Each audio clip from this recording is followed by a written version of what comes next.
डालेला रंग तरीका तोहिका हा पासवान जी के लइका।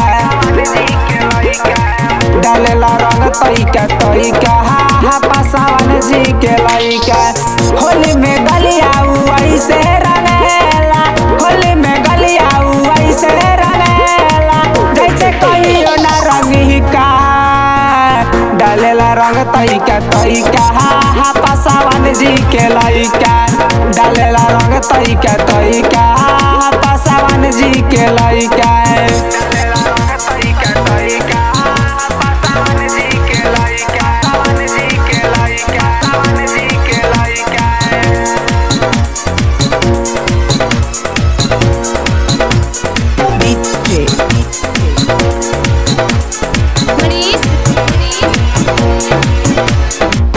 कहे घर में घुसा दे तब रंगवा लगा दे, चोरी पलंग के ऊपर पूरा गरदा उड़ा दे।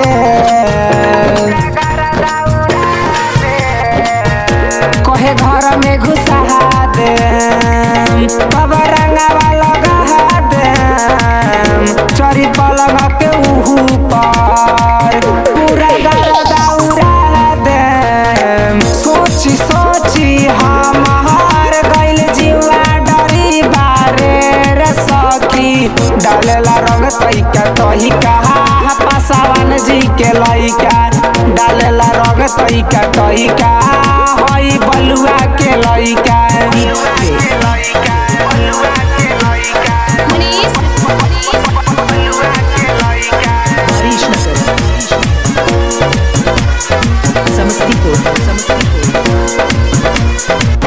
हमर चोली रंग हता ओकर मन बराता, कुछ बोली नहीं डारे विशाल घिचले डुबाता।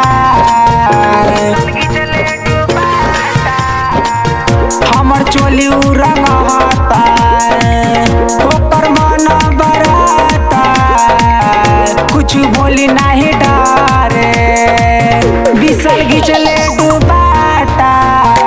सनिस दीवाना अखिलेश हो महानिस लागे पीछा ना छोरी कहा।